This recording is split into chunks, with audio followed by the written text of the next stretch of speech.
Good evening. Exercise 4.3 देखा जाए।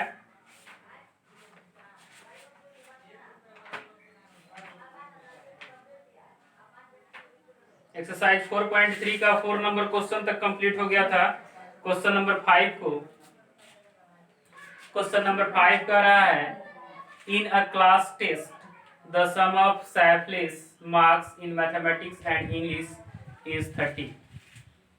The sum of Shapley's marks in mathematics and English is 30। Shapley का English और mathematics का marks का सम कितना है? 30 है। Had she got 2 marks more in mathematics and 3 marks less in English, अगर वह 2 मार्क्स मैथ्स में ज़्यादा पाता और 3 मार्क्स इंग्लिश में कम पाता, the product of their marks would have been 210। तब इसके मार्क्स का प्रोडक्ट जो होगा 210 होगा। Find her marks in 2 subject, है ना। देखो क्वेश्चन क्या कर रहा है, सैपली का मैथ्स और इंग्लिश के मार्क्स का सम 30 कह रहा है कि 2 मार्क्स अगर मैथ्स में ज्यादा आता, उसको मैथ्स में 2 मार्क्स ज्यादा आता और इंग्लिश में 3 मार्क्स कम आता, तब उसके जो मार्क्स होते हैं उस मार्क्स का जो प्रोडक्ट होगा वो 210 होता है ना। तो पहले तो ये पता करें कि उसका मार्क्स है कितना। तो लिखेंगे let marks in mathematics, let marks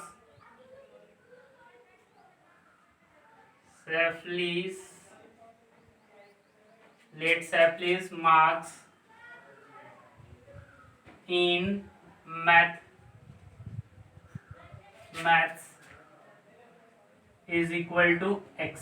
देखो दोनों का मैथ और इंग्लिश मिलाकर के कितना है? 30 मार्क्स है। हमने क्या मान लिया कि मैथ्स में कितना है? मैथ्स में x है, तो इंग्लिश में क्या होगा? एक 30 माइनस x, क्योंकि दोनों का मिलाकर कितना है? दोनों को मिलाकर के, मैथ्स और इंग्लिश दोनों को मिलाकर के 30।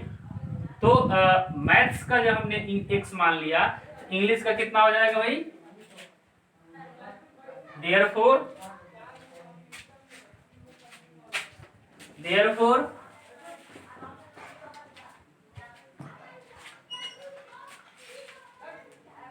Shapley's marks in English is equal to 30 minus x। Okay, maths में x तो इंग्लिश में कितना होगा भाई? 30 माइनस x लिखेंगे। अब देखो अकॉर्डिंग टू क्वेश्चन ये कह रहा है कि इसका मैथ्स में अगर 2 मार्क्स कम आता, मैथ में 2 marks, had she got 2 marks more in maths, अगर मैथ्स में इसको 2 मार्क्स ज्यादा आता, according to question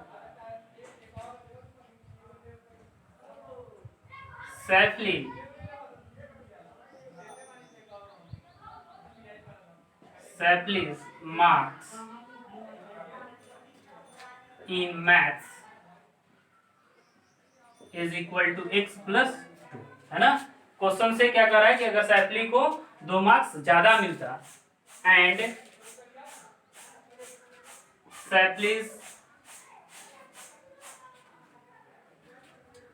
Shapley's marks in English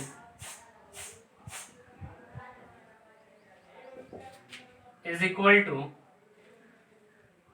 30 minus x, 3 marks कम, तो ये हो जाता है ना। क्वेश्चन ये कह रहा है कि अगर इसको 2 मार्क्स ज्यादा मिलता मैथ्स में और इंग्लिश में 3 मार्क्स कम मिलता, तो इंग्लिश में 3 मार्क्स कम मिलता तो ये हो जाता मार्क्स, और मैथ्स में 2 मार्क्स ज्यादा मिलता तो ये हो जाता मार्क्स। तब लिखेंगे नाउ, क्या कर रहा है, अगर इस तरह से मार्क्स उसको मिलता तो इस दोनों के मार्क्स का प्रोडक्ट कितना हो जाता? 210। Now x plus 2 into 30 minus x minus 3 is equal to 210, है ना। तो लिखेंगे this implies x plus 2 into 30 में से 3 जाएगा तो 27 minus x is equal to 210। Okay, देखो दिस इंप्लाइज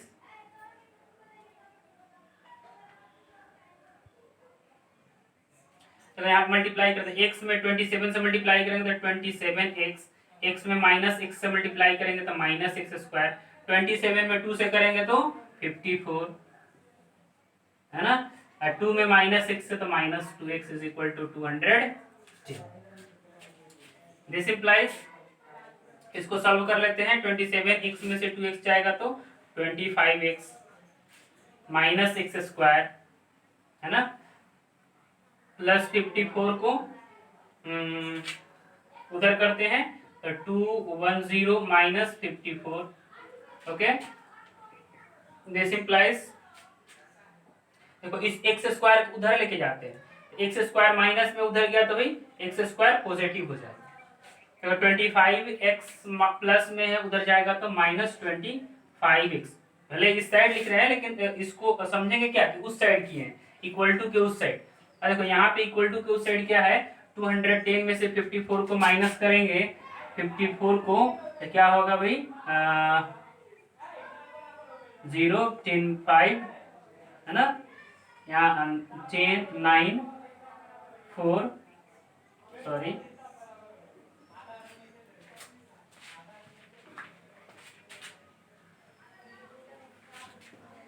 10 6 4 गया 6, यहाँ पे क्या हो गया, ये 0 हो गया, 0 10 5 यहाँ पे 1। ओके, 156, इधर में इसके इक्वल टू में 156 है उस साइड में, तो उस इसको इस पूरे पार्ट को उठाकर उस साइड ले गए हैं तो यहाँ पे क्या हो जाएगा 156 इज इक्वल टू 0। ओके, अब देखो इसका फैक्टर करना होगा, तो फैक्टर करने के लिए सबसे अच्छा फंडा है भाई क्वाड्रेटिक मेथड को यूज करेंगे है ना, सबसे अच्छा है कि क्वाड्रेटिक को यूज किया जाए।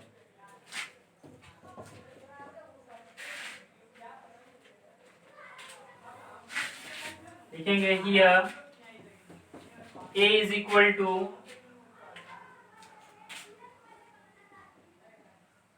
here a is equal to what, a is equal to coefficient of x square यानी 1, b is equal to coefficient of x minus 25, c is equal to 156 a b c पता हो गया।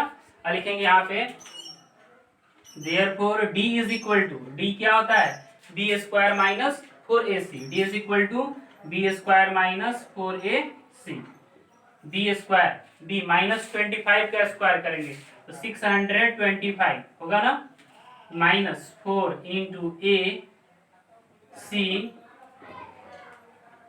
156 625, देखो multiply करते हैं यहाँ पे 156 में 4 से तो क्या हो जाएगा 6 24 4 2 5 22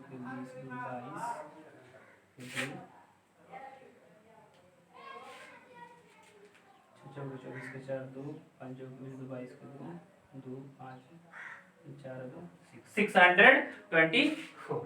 इस तरह से d का वैल्यू कितना आया, d is equal to 1।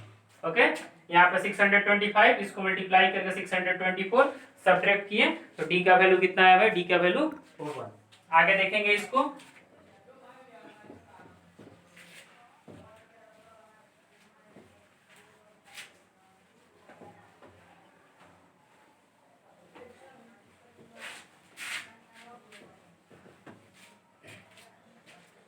by the quadratic formula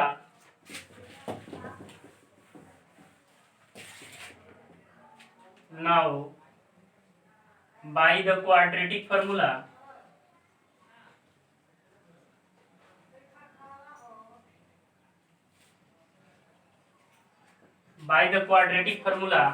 x is equal to minus b plus minus under root d by 2a। Okay, यहाँ पे देखो माइनस बी, तो बी क्या था भाई, बी यहाँ पे 25 है ना, बी 25 है तो माइनस में है तो यहाँ पे क्या हो जाएगा, पॉजिटिव हो जाएगा, क्योंकि ऑलरेडी यहाँ पे माइनस है। Plus minus under root d, d का वैल्यू कितना है 1/2 और ए का वैल्यू 1। ओके, तो यहाँ पे लिखते हैं 25 प्लस माइनस 1, क्योंकि अंडर रूट 1 का वैल्यू 1, 2 इंटू 1 यानी 2। देखेंगे यहाँ पे एक बार लिखेंगे यहाँ पे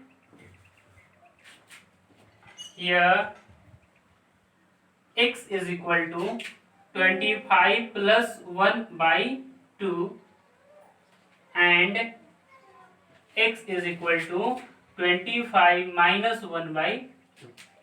ओके, तो 25 प्लस 1 यानी 26/2 एंड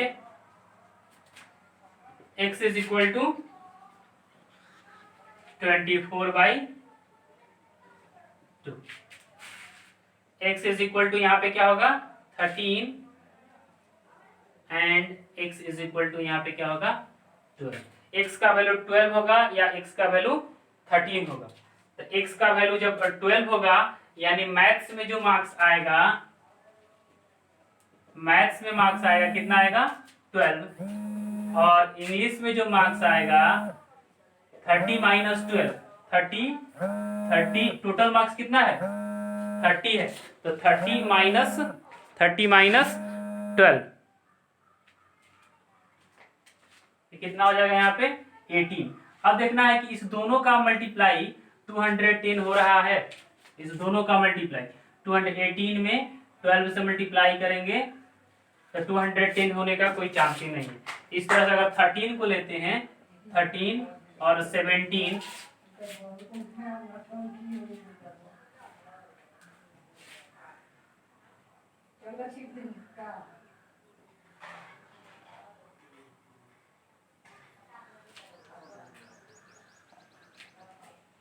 देखें यहाँ पे 13, यहाँ पे 80, अगर मैथ्स में मार्क्स यहाँ पे 12 लेते हैं तो जब इसका मार्क्स मैथ्स में 2 मार्क्स ज्यादा आएगा तो ये क्या हो जाएगा 14, और यहाँ पे 3 मार्क्स कम आएगा तो ये क्या हो जाएगा 15।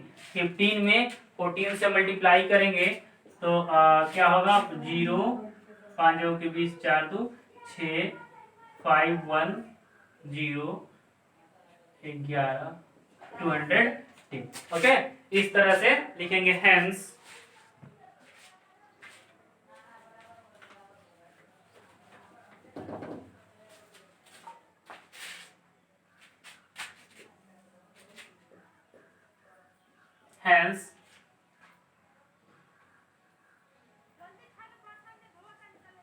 total marks in maths देखो अगर 12 मानते हैं, 12 यहाँ पे तो उसका क्या हो जाएगा इंग्लिश में 18 हो जाएगा। अगर यहाँ पे 13 मानते हैं कि मैथ्स में आया इसका 13, उस तरह से उसमें क्या हो जाएगा 17। अगर 13 में से देखो मैथ्स का मार्क्स 13 है, इसमें +2 तो ये क्या हो जाएगा 15, इसमें -3 तो ये क्या हो जाएगा 14। अगर 12 मानते हैं देखो 12 तो उसका क्या हो जाएगा 18, यहाँ पे क्या करेंगे 2 ऐड करेंगे मैथ्स में तो 14 और 3 ऐड करेंगे तो 15, है ना। इस तरह से दोनों ही केस में पॉसिबल है। x का वैल्यू अगर हम 13 मानते हैं तो भी पॉसिबल है, और x का वैल्यू अगर हम 12 मानते हैं तो भी पॉसिबल है। Total marks in maths is 13 और 12 एंड